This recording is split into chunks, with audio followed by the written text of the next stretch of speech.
আসসালামু আলাইকুম বন্ধুরা, আপনারা অনেকে শ্রীমঙ্গল আসতে চান, মানে ছোট ট্যুর নিয়ে 2 জন 3 জন 4 জন ম্যাক্সিমাম 5 জন। এই 5 জনের জন্য সুন্দর একটি পরিবহন হচ্ছে সিএনজি। এই সিএনজির জন্য কোথাও ঘুরতে হবে না। এর জন্য আমি একটি মামার নাম্বার দিয়ে দিব আর মামার সাথে পরিচয় করাই দিব, যে মামা আপনাদের সাথে সিএনজিতে সারাদিন ঘুরবে। চলুন ওই মামার সাথে কথা বলি। মামা, আসসালামু আলাইকুম, আমি হচ্ছে সাগর।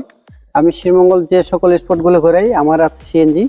আমি যে সকল স্পটগুলো ঘোরাই সেগুলোর মধ্যে অন্যতম হচ্ছে জনপ্রিয় যেগুলো আর কি, আপনাদের ঢাকা থেকে যারা আসেন ঘুরতে আসেন একদিনের জন্য ট্যুর, ছোট ট্যুর, আমার সিএনজিতে চাইলে আপনারা সিএনজি নিতে পারবেন। তো সিএনজিতে আমার এখানে 5 জন যাত্রী বহন করি আমি, ড্রাইভার সহ আমার সাথে 6 জন।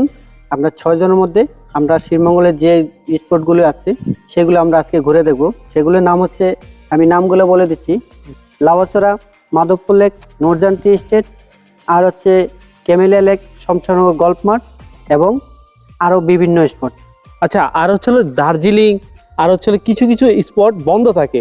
এর জন্য অবশ্যই মামাকে ফোন দিয়ে জেনে নেবেন যে স্পটগুলো যাওয়া যাবে কিনা।